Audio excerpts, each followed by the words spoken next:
हाँ बेटा, सभी बच्चों से सबसे पहले सुप्रभात। और आज की इस वीडियो में अपने कक्षा 12 में हिंदी साहित्य जो विषय है और जिसकी पाठ्यक्रमानुसार जो तीसरी इकाई है, उस तीसरी इकाई के पाठ्य पुस्तक सरयू के दो भाग, गद्य भाग और पद्य भाग। वर्तमान में अब गद्य भाग चल रहा है और इस गद्य भाग का चौथा पाठ है भारतीय संस्कृति। इस पाठ से संबंधित जो व्याख्याएं हैं वो मैं करवा रहा हूं।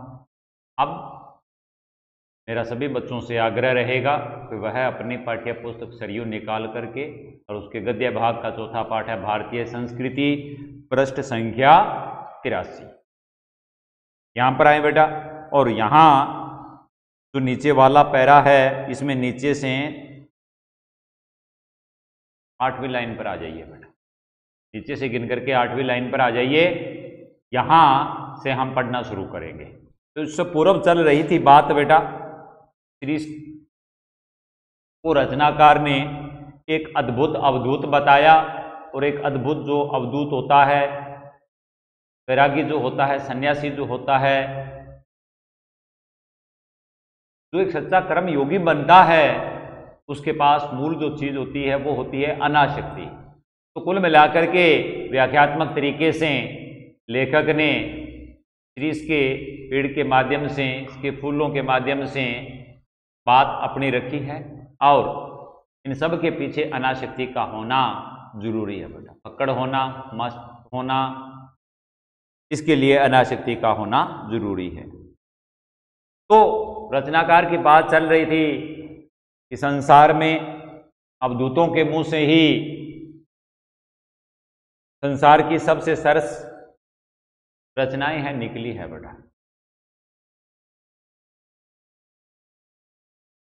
तुलसीदास जी की रामचरितमानस, वाल्मीकि की रामायण, कालिदास के अभिज्ञान शाकुंतलम, मेघदूत, वेदव्यास, महाभारत आदि जो महाकाव्य है बेटा, वो ऐसे ही अवधूतों की देन है, यूं कह सकते हैं। क्यों? क्योंकि ये अनासक्त योगी थे बेटा, अनासक्ति का भाव था। तो रचनाकार आगे बताना चाहता है बेटा कि मेघदूत का काव्य उसी प्रकार से अनासक्त, अनाविल, उन्मुक्त हृदय में उमड़ सकता है। मेघदूत का काव्य है, जो मेघदूत की रचना हुई है, उससे पहले जो हृदय था इसकी रचना करने वाला, वो हृदय किसका था? कालिदास का था। और कालिदास अनासक्त थे, अनाविल थे।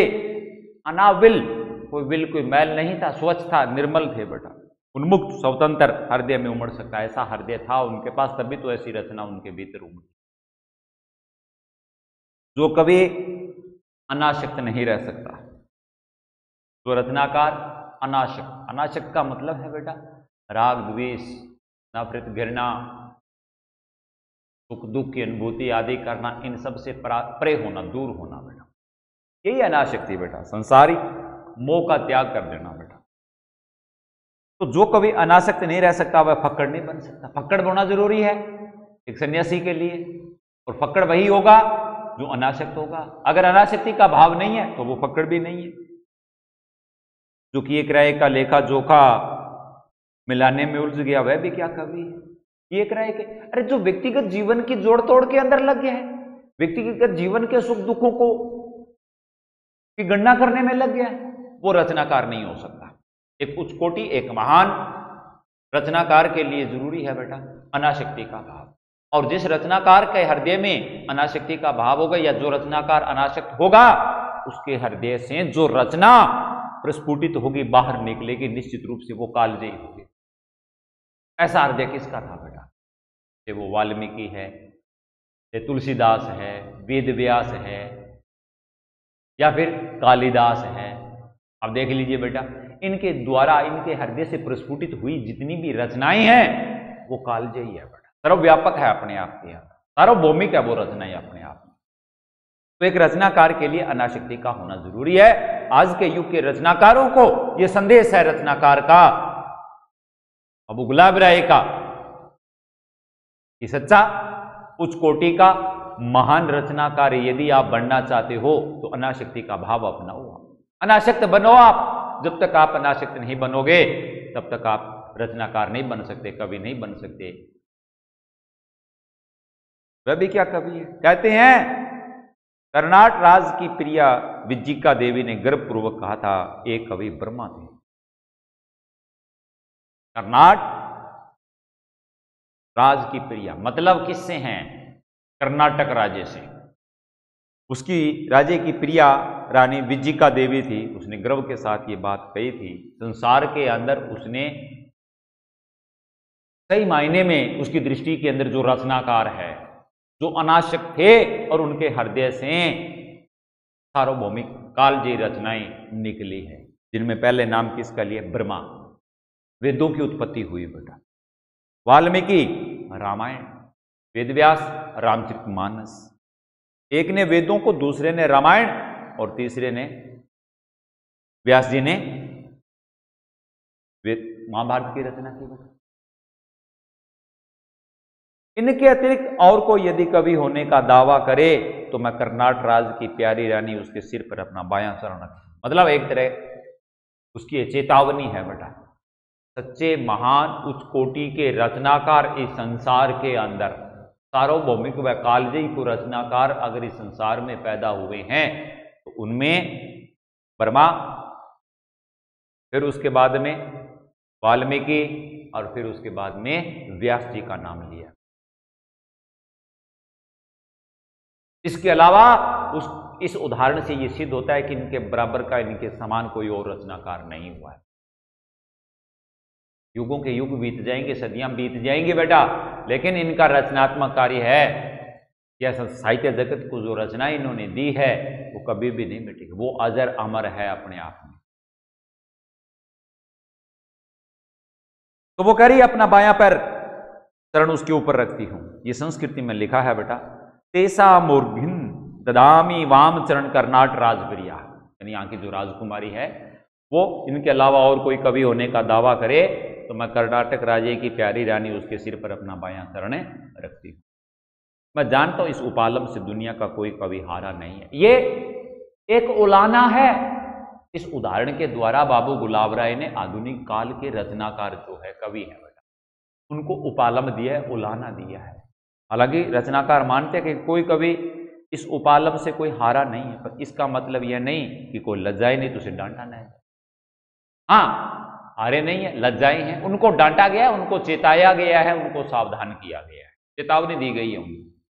सच्चा कर्म कीजिए, दो रकाबों पर पैर रख करके सवार मत होइए बेटा।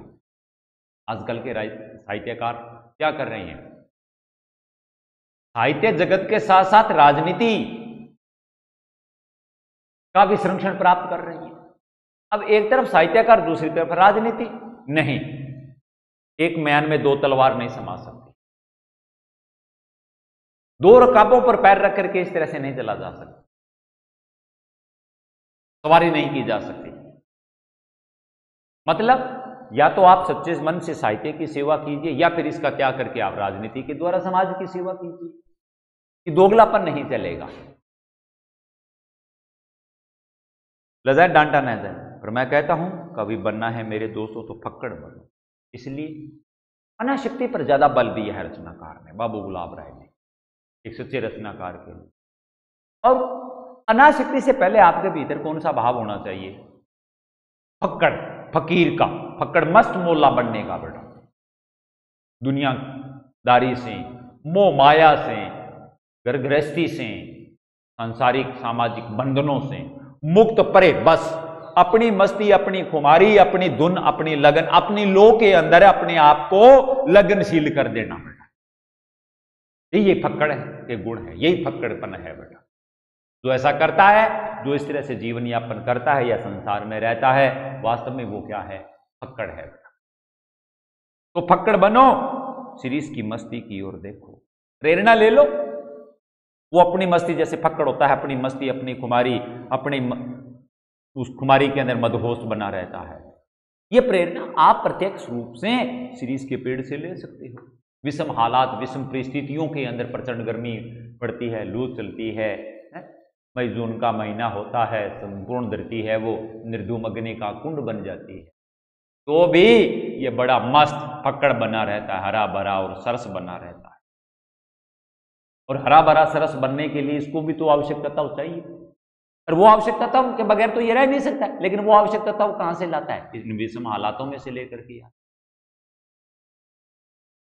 सीरीज की मस्ती को देखो। लेकिन अनुभव ने मुझे बताया कि कोई किसी की सुनता नहीं है, मरने दो। ये संसार है, ये स्वार्थी है, मतलबी है, कोई किसी की नहीं सुनता है। तो मर रहा है तो मरने दो, किसी को दूसरे से कोई लेना नहीं देना नहीं है। बड़े भयंकर, बड़े विषम जो हालात हैं वो समाज के अंदर चल रहे हैं। इन विषम परिस्थितियों में, इन विषम हालातों में हमें ऐसा नहीं करना है, बचना है हमें। और ये काम कौन कर सकता है? साहित्यकार कर सकते हैं। साहित्यकारों के ऊपर समाज का बहुत बड़ा दायित्व होता है। सही दिशा देना, सही मार्गदर्शन करना साहित्यकार का काम होता है। कालिदास वजन ठीक रख सकते थे, प्रभाव असर जिसको कहे बेटा, वजन रख सकते थे, प्रभावशाली था,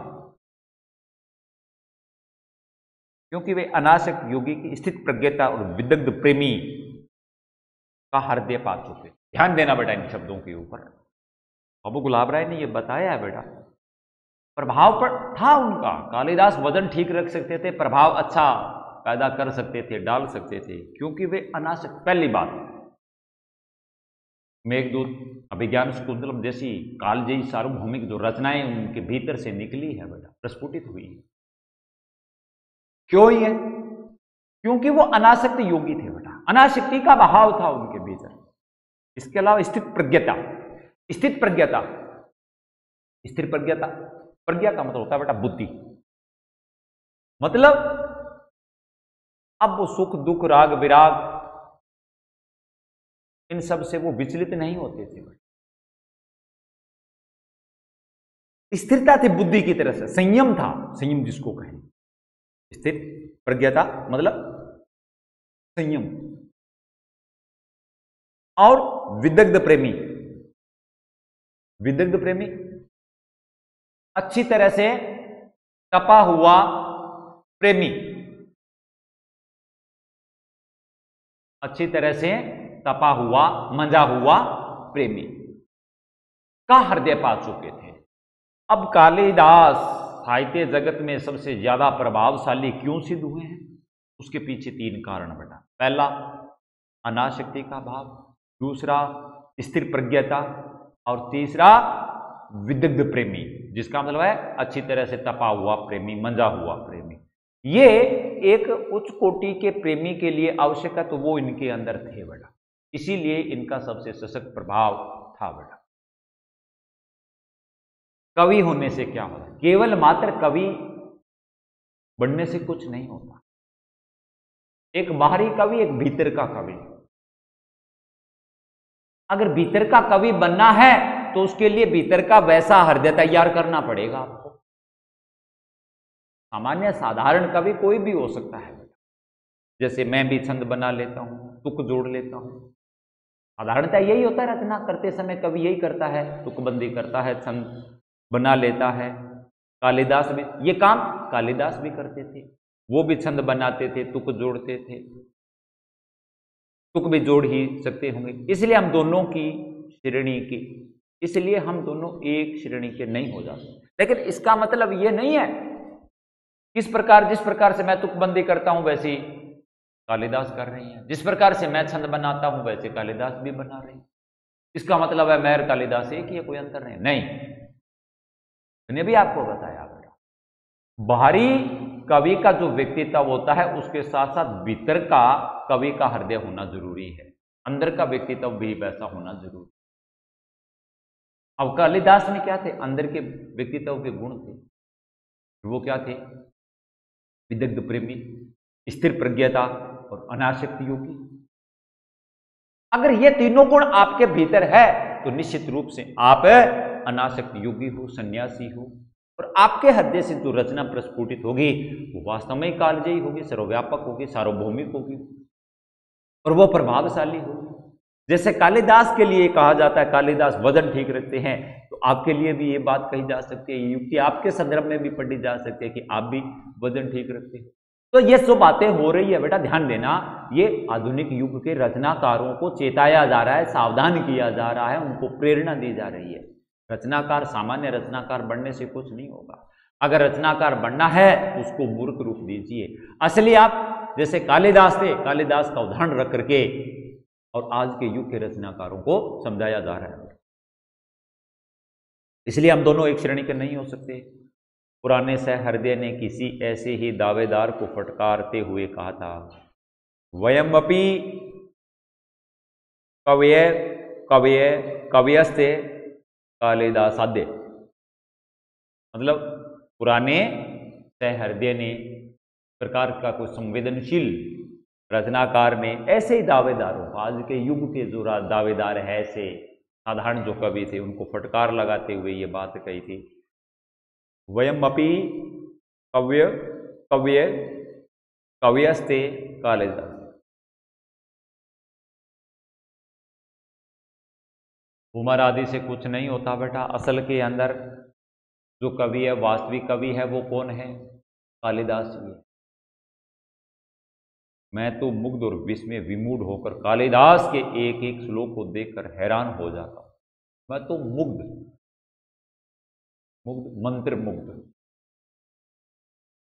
मुग्ध का मतलब क्या हो गया? मंत्र मुग्ध होकर के। हम जो रत्नाकार है बाबू गुलाब राय, जब वो कालिदास का अध्ययन करते हैं, उनको पढ़ते हैं, तब वो कह रहे हैं मंत्र मुग्ध होकर के, विस्मय विमूढ़ होकर के, हैरानी से भर करके कालिदास के एक श्लोक को मैं देखता हूं तो हैरान हो जाता हूं। घोर आश्चर्य होता है, हैरानी होती है। अब इस सीरीज के फूल का उदाहरण लीजिए। कुंतला बहुत सुंदर थी। इसका फूल होता है, सुंदर होता है। कुंतला थी, वो भी बहुत सुंदर थी। सुंदर क्या होने से कोई हो जाता है? सुंदर होने से सुंदर नहीं होता है। एक सुंदरता, देखिए बेटा, मैंने पूर्व की वीडियो में भी आपको बताया था, संपूर्ण व्यक्तित्व के लिए बाहरी व्यक्तित्व के साथ वैसा ही अंदर का व्यक्तित्व होना जरूरी है, तब वो एक संपूर्ण व्यक्तित्व कहलाता है। इसी प्रकार से हम सुंदरता के लिए अगर बात करें तो बाहरी सुंदरता के साथ साथ भीतर की सुंदरता, विचारों की, भावों की, सोच की भी होनी जरूरी है। सही मायने में तो वो है सुंदर बेटा। बाहरी रंग रूप आकार प्रकार आपका है वो सुंदर है, लेकिन भीतर आपके विकार भरे हुए आप वो सुंदर नहीं। सुंदरता के लिए भीतर सुंदर गुणों का, सद्भावों का होना, अच्छे भावों का, अच्छी सोच का होना भी तो जरूरी है। तो सुंदर क्या कोई कहने से हो जाता है? देखना चाहिए कितने सुंदर हृदय से वह सौंदर्य डुबकी लगा कर निकला। देखने की बात यह है, जितने सुंदर मन से वो उस सौंदर्य के सागर में डुबकी लगाता है, तो फिर उस हृदय से, उस मन से जो रचना बाहर निकलती है वो क्या होती है बेटा? सुंदर होती है। अब मेघदूत है, अभिज्ञान शाकुंतलम है। पहले कालिदास ने इनकी अनुभूति की, इनका जितना सौंदर्य पाठपुंज के सामने उन्होंने चित्रित किया है, उतनी सुंदरता के सागर में पहले उन्होंने डुबकी लगाई, डूबे वो, उस सुंदरता का आनंद लिया, भोगा, और फिर उसी सुंदर मन से उन्होंने इसकी रचना की है बेटा। तभी तो ये कालजयी बनी, सार्वभौमिक बनी बेटा। इसलिए देखना चाहिए कितने सुंदर हृदय से वह सौंदर्य डुबकी लगा कर निकली। कुंतला कालिदास के हृदय से, कुंतला सुंदर थी, उसको सुंदर किसने बताया? हमने देखा है क्या? किसी ने नहीं देखा। लेकिन कालिदास का मन क्या था, हृदय क्या था? सुंदर था। और उस सुंदर हृदय से ही तो कुंतला की रचना हुई है, वहीं से तो ये बाहर आई है। जितनी सुंदरता को, जितनी अधिक सुंदरता के साथ उन्होंने अनुभव किया, उतनी सुंदरता के साथ उसने कुंतला का चित्रण कर दिया मेघदूत ने। कुंतला कालिदास के हृदय से निकली थी, विधाता की ओर से कोई कर्पण्य नहीं था। यद्यपि इस काम में कर्पण्य का अर्थ होता है बेटा कंजूसी, परमात्मा की तरफ से भी उसकी सुंदरता में चार चांद लगाने में कोई कंजूसी नहीं बरती गई, कवि की ओर से भी नहीं, और न कवि मतलब कालिदास ने भी उसके सौंदर्य व्याख्यान में किसी प्रकार का बखान करने में कोई कमी छोड़ी। पूरे तन मन से शकुंतला के सौंदर्य का वर्णन किया। राजा दुष्यंत भी अच्छे भले प्रेमी थे, कला चित्रकला के अच्छे कुशल पारखी थे राजा दुष्यंत। उन्होंने शकुंतला का एक चित्र बनाया। ये चित्रकला प्रेमी थे राजा दुष्यंत, तो इन्होंने चित्रकारी की, यानी एक शकुंतला का चित्र तैयार किया। लेकिन रह रह कर उनका मन खींच उठता है, खींच से भर जाता। बार बार जब उस चित्र को देखते तो उनके भीतर खींच का भाव आता। क्यों आता? तो कोई ना कोई उस चित्र के अंदर क्या रह गई है, कमी रह गई है। और कमी का मतलब है कि जिस सुंदरता के साथ उस चित्र का चित्रण वो करना चाहते हैं, बनाना चाहते हैं, वो सुंदरता अभी तक उनके सामने प्रकट नहीं हो रही है। इसका मतलब कि उनका हृदय वैसा ही क्या होना चाहिए, सुंदर होना चाहिए। उस चीज की कमी खल रही थी उनको। कहीं ना कहीं कुछ छूट गया। उन्हें लगता, एहसास होता कि चित्रकारी करते समय कहीं ना कहीं कोई ना कोई बात है, कोई चीज है, कुछ चित्र का अंश है, अभी शेष है, वो पूरा नहीं हो रहा है, जिसकी वजह से चित्र के अंदर जो सुंदरता आनी चाहिए वो अभी तक नहीं आ रही है। बड़ी देर बाद समझ में आया कि शकुंतला के दोनों कानों में उस शीरीष पुष्प को देना भूल गए। लंबे माथापच्ची के बाद में उनको एहसास हुआ कि शकुंतला का चित्र जो उन्होंने तैयार किया है, उसके कानों में, दोनों कानों में शीरीष फूल लगाने चाहिए थे। शीरीष फूल लगाने से मतलब कि सौंदर्य में चार चांद लग जाते, उसकी सुंदरता और ज्यादा बिखर जाती, बढ़ जाती। लेकिन वो भूल गए। जिसके केसर गंडस्थल तक लटके, जिसके केसर, केसर का मतलब होता है बाल, गंडस्थल गालों तक, सिर के बाल है वो यहां गालों तक उसके लटके हुए थे। अब ऐसा उसका चित्र था, तो ऐसे जब बाल लटके होते हैं उसके गालों तक, तो कानों की शोभा बढ़ाने के लिए रचना कवि राजा दुष्यंत को क्या करना था, उसके कानों में शीरीष के फूल लगाने थे, और वो लगा नहीं पाए, जिसकी कमी उन्हें खल रही थी। और रह गया शरद की किरणों के समान कोमल और शुभ्र मृणाल का हार। और इसके अलावा और क्या रह गया? शरद चंद्र की किरणों में, शरद ऋतु के चंद्रमा की किरणों के समान कोमल और शुभ्र, शुभ्र का मतलब होता है श्वेत, मृणाल का हार, कमलनाल, मृणाल का मतलब क्या हो गया, कमलनाल का एक हार भी बाकी रह गया। इस प्रकार से शकुंतला के सौंदर्य के अंदर जो कमी रह रही थी वो बार बार उनको खल रही थी। तो कहने का तात्पर्य यही है बेटा लेखक का, कि किसी प्रकार की रचना करते समय रचनाकारों को भी स्थिर प्रज्ञता, विदग्ध प्रेमी और उसके अलावा अनासक्ति का भाव उनके भीतर होना जरूरी है। और इसके लिए निर्मल स्वच्छ हृदय का भी होना जरूरी है। यदि निर्मल स्वच्छ हृदय आपके पास है, सुंदर हृदय आपके पास है, तो उतनी निर्मल, पवित्र और सुंदरमयी रचना है वो आपके हृदय से प्रस्फुटित होगी। तो ये आज के युग के रचनाकारों को, रचनाकार की तरफ से प्रेरणा है, एक संदेश है बेटा। चलिए बेटा आगे बात करते हैं। कालिदास सौंदर्य के बाह्य आवरण को भेद कर उसके भीतर तक पहुंच सकते हैं। अच्छा, कालिदास की कालजयी जो रचनाएं हैं, चाहे वो मेघदूत है, चाहे वो अभिज्ञान शाकुंतलम है। अब ये कालजयी क्यों बने? ये कालजयी इसलिए बने, इनके अंदर इन्होंने जो वर्णन किया है वह वर्णन इनका यथार्थ है, वास्तविक है। क्योंकि ये सौंदर्य के बाह्य आवरण का मतलब हो गया बाहरी पर्दा, कि सौंदर्य का जो बाहरी पर्दा होता है उसको भेद करके, उसको चीर करके, उसको पार करके उसकी तह के अंदर नीचे तक गए हैं मैडम। कहां तक गए हैं? तह तक गए हैं, नीचे तक गए हैं। दुख हो कि सुख, वे अपना भाव रस उस अनाशक कृषि बल की भांति खींच लेते थे जो निर्दलित इक्षुदल से रस निकाल लेता है। इनमें वो गुण था बेटा। कालिदास में सौंदर्य के बाह्य आवरण को भेद करके तय तक जाने का वो गुण विद्यमान था, चाहे इनके सामने दुख हो और चाहे सुख हो, कैसी भी परिस्थिति। ये ठीक उसी प्रकार से थे जिस प्रकार से कृषि बल कहते हैं किसान को, जमींदार को जो खेती करता है, जिस प्रकार। अच्छा, किसान भी तो क्या है? एक अनासक्त योगी है बेटा। निस्वार्थ भाव से वो अपना कर्म करता है, अन्न पैदा करके और संसार के लोगों का पेट भरता है, इसलिए उसे भी अनासक्त योगी माना गया बेटा।